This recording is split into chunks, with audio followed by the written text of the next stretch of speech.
Shocking move. Kirill Kaprizov, the Minnesota Wild's dazzling superstar, has reportedly said no to the richest contract offer in NHL history. Yes, you read that right. The face of Minnesota hockey rejected a mind-blowing 8-year, $128 million deal that would have shattered previous records for both average annual value and total contract size. The reported offer, first noted by The Athletic and confirmed by NHL insider Frank Saravalli in a Tuesday post, would have paid Kaprizov $16 million per year. To put it in perspective, that's even more than Alex Ovechkin's iconic 13-year, $124 million contract signed back in 2008, a deal many thought would never be topped. But here's where it gets controversial. Despite the size and history-making nature of the offer, Kaprizov's camp declined. Why would a player, even at Kaprizov's caliber, say no to a deal that would have crowned him the highest-paid athlete in league history? When pressed for comments on this development, the Wild's president of hockey operations and GM Bill Guerin kept his lips sealed. No confirmation, no denial, not even a hint about whether Kaprizov's rejection means he's holding out for a shorter contract or simply doesn't see his future in Minnesota. This silence only fuels speculation.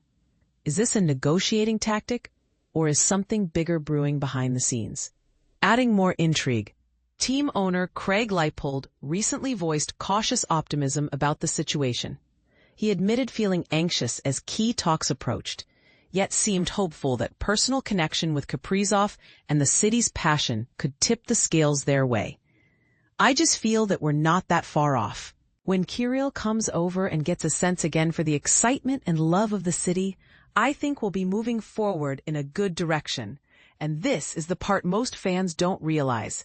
Kaprizov is entering the final year of his current 5-year, $45 million contract, armed with a full no-move clause.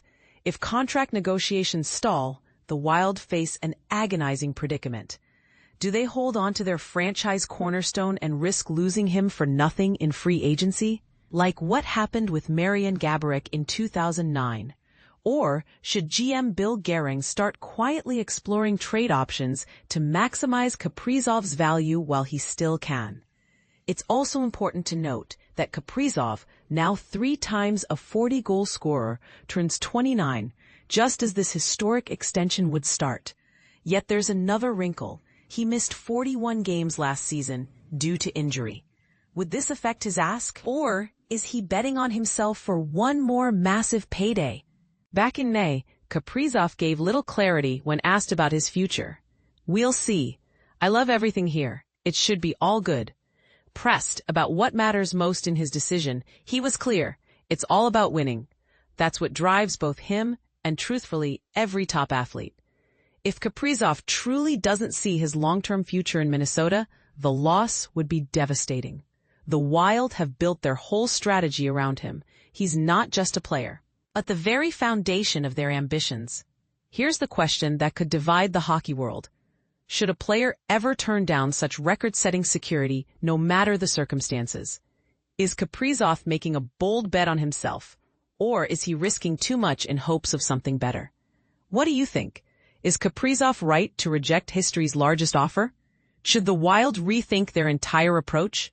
Leave your thoughts below, and let's see where fans stand on this stunning standoff.